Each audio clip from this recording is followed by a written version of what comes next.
Bem-vindo ao Meu Lindo Céu. Muito obrigada. No final do vídeo, o Padre Fábio pede ao Todo-Poderoso que abençoe cada um de vocês. Amém. Deus é bom o tempo todo. Fiquem com Deus. Boa noite. Boa noite. Muito obrigado pela oportunidade de mais uma vez entrar na sua casa. Eu sei que às vezes não, acho que a gente não está acostumado mesmo a fazer-se elogios. Quando foi a última vez que você se olhou no espelho e fez um elogio? Por uma conquista que você fez, que você viveu, por ser quem você é pela história, pela soma de tudo, defeitos, qualidades, fracassos, vitórias. Quando foi a última vez que você se ofereceu o conforto de se elogiar? Não sei. Eu tenho, de vez em quando, o hábito de olhar para mim e de apontar todos os defeitos que eu conheço. Mas não tenho muito hábito de reconhecer o que é bom, o que já está bonito. Não tenho mesmo. E como sou uma pessoa pública e esbarro o tempo todo, no elogio de pessoas que me admiram, sinto que às vezes fico incomodado. Sim, quando você está com alguém que te elogia demais, você vai indo e perde o assunto, Mas eu não estou falando do elogio que vem de fora. Esse é bom receber na medida certa. Quando as pessoas não te idealizam, quando elas estão elogiando aquilo que você sabe que é verdade, que é muito desconfortável quando o outro elogia algo que não é verdadeiro em você, que ela imaginou que fosse, que é fruto da cabeça dela e não da sua realidade. Isso acontece muito. Mas quando você identifica em você essa capacidade de fazer-se um elogio, eu digo isso, minha gente, porque é tão necessário. E isso é um fruto da certeza do amor de Deus por nós. Sim, porque eu tenho pensado muito no processo humano enquanto um processo que Deus vai trabalhando dentro de nós, essa feliz oportunidade de depois nós acreditarmos nele.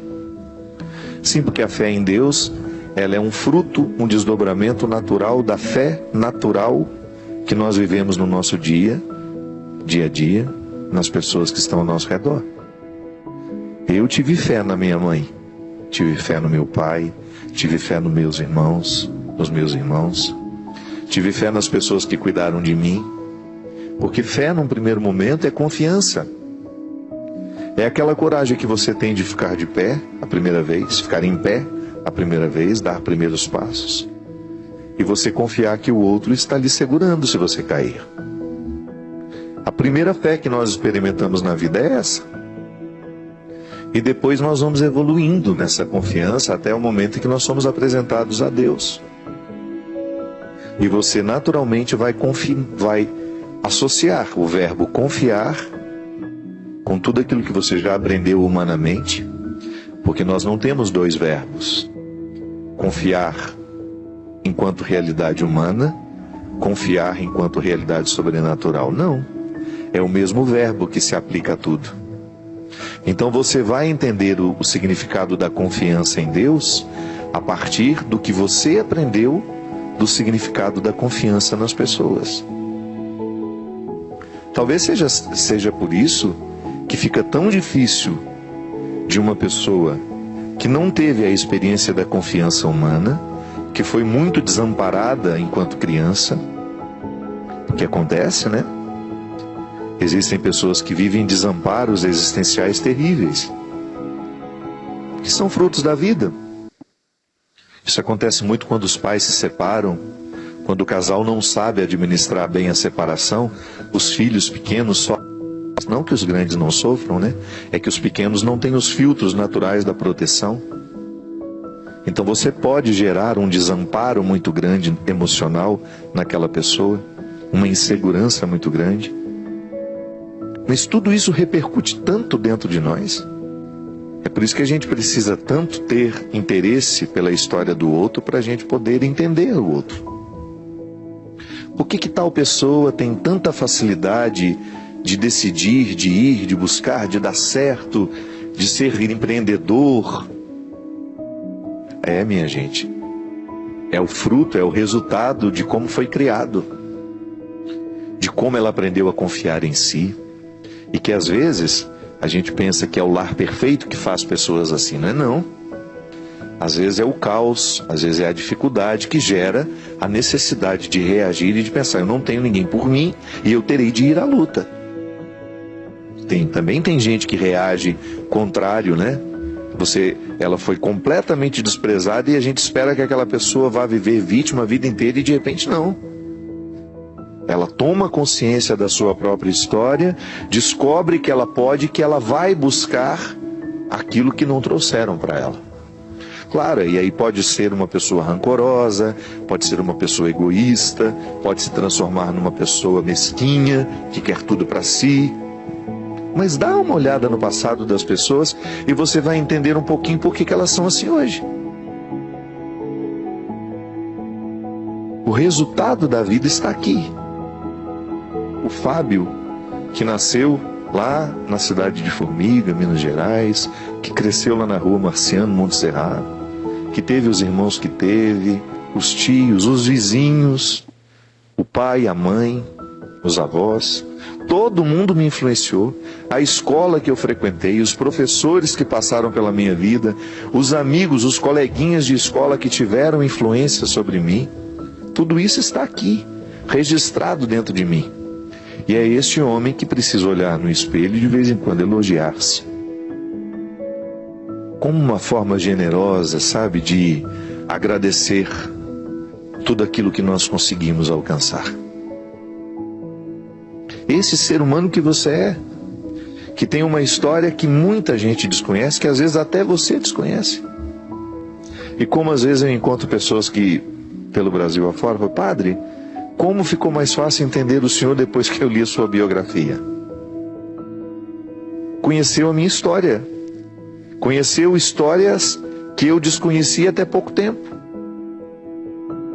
Sim, só que talvez você aí, que esteja me ouvindo, não tenha sido biografado como eu fui.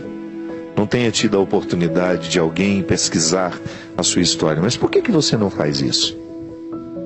É uma forma interessante de você chegar ao entendimento daquilo que hoje pode ser que no seu comportamento, no seu temperamento, lhe prejudique. Naquilo que você hoje ainda não sabe lidar. Naqueles impasses da personalidade que se tornam obstáculos para uma boa convivência.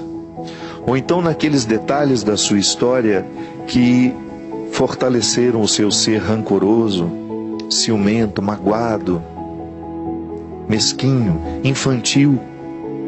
Há tantos detalhes da nossa personalidade que se a gente não toma nas mãos, se a gente não cuida,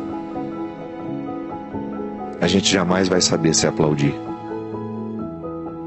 Porque o ser humano reconciliado, minha gente, é aquele que se aplaude todos os dias antes de dormir.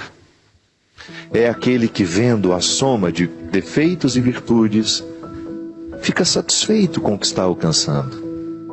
Sim, porque a vida não é perfeita, ela não é perfeita para mim, ela não é perfeita para você, mas nós precisamos dar conta dela. De alguma forma nós precisamos sobreviver a tudo isso. E essa sobrevivência, ela precisa ser entendida dia a dia. Não é um projeto que você pode jogar muito para longe, nem tampouco ficar olhando para trás. A lida com essa sobrevivência é diária. Essa reconciliação precisa ser diária.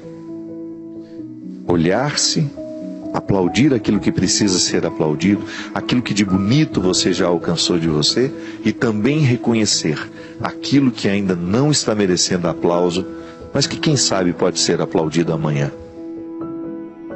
Sabe, um olhar com sinceridade para as peças do tabuleiro da vida, um descobrir aos poucos tudo aquilo que faz parte de nós. Deus não errou com a gente. Eu posso estar errando comigo, mas eu sei que Deus não errou comigo. Aquilo que Deus me deu, aquilo que Deus fez, que me colocou aqui em essência, Sim, o meu pai pode ter errado comigo, minha mãe, meus irmãos, as pessoas que influenciaram. Essas pessoas podem ter errado comigo e podem até ter prejudicado a minha compreensão do que Deus fez em mim. E o erro dos outros não pode definitivamente me prejudicar e enxergar o acerto que Deus tem aqui. É por isso que a minha vida ela é marcada pela cura diária. Ainda hoje falávamos sobre isso. Como nós necessitamos ser curados de nossos antepassados, de situações que nós vivemos, conscientes ou inconscientes. Para que a gente olhe para o resultado que está aqui, hoje, nesse dia, nesse horário, e você tenha condições de projetar a continuidade de tudo isso. Sim, o que Deus acertou, quando Ele me projetou, quando Ele projetou você, foi para que nós buscássemos ao máximo as possibilidades que estão em nós. E não é justo a gente viver de um jeito que prejudique achar essa riqueza que Deus nos deu. Sim, o nosso estilo de vida às vezes pode prejudicar muito o garimpo de todas essas preciosidades. Às vezes nós vamos fazendo escolhas muito infelizes, muito superficiais, a gente vai colhendo muito pouco de nós, porque a gente vai se acostumando com a mesmice. A gente vai vivendo uma vida mesquinha, quando na verdade o nosso empenho deveria ser diário em ir buscar a nossa melhor parte. Eu tenho, graças a Deus, vivido um momento assim. Meus conflitos estão todos dentro de mim, não estão resolvidos. Continuo enfrentando o pânico, sem medo de dizer. Continuo tendo as minhas crises pelas estradas do Brasil. Há momentos em que é mais difícil, há momentos em que está mais tranquilo. Todos os conflitos estão em mim. Mas eu tenho vivido uma liberdade interior que nada, mas nada pode ser mais precioso. Eu tenho vivido uma liberdade tão grande que eu sei que foi fruto justamente das minhas dificuldades. Sabe, alcançado o direito de ser quem eu sou, sem precisar ficar criando um personagem para agradar este ou aquele. Chega de você viver construindo personagens para agradar as pessoas. Não é justo você viver para agradar os outros se você não está agradando ou correspondendo à essência que Deus pôs em você. Ah, mas aquelas pessoas não vão gostar mais de mim, não tem problema. Outras gostarão. Não se preocupe. O que tiver que ficar, ficará. O que tiver que de partir, partirá. Faz parte do processo da vida. Há pessoas que ficam mais próximas de você naquele momento, ou neste, e o que há de ficar, vai ficar. O que for para ficar, o que for para permanecer, o tempo não arranca de nós. Eu perdi essa ansiedade. Porque a minha liberdade interior me faz caminhar não para fora, mas é para dentro. Quanto mais eu vou tomando consciência daquilo que eu sou e do que eu ainda posso ser pelo poder de Deus, muito mais eu vou ficando livre. Muito mais eu não permito, ou melhor, muito menos eu permito a escravidão do olhar do outro. Derrame o Deus Todo-Poderoso sobre nós a sua bênção e conceda-nos a graça de viver essa verdade, este esclarecimento, para que Ele, a partir dele, nós tenhamos acesso ao grande amor que nos habita e que nos move. Ele que é Pai, Filho e Espírito Santo. Amém.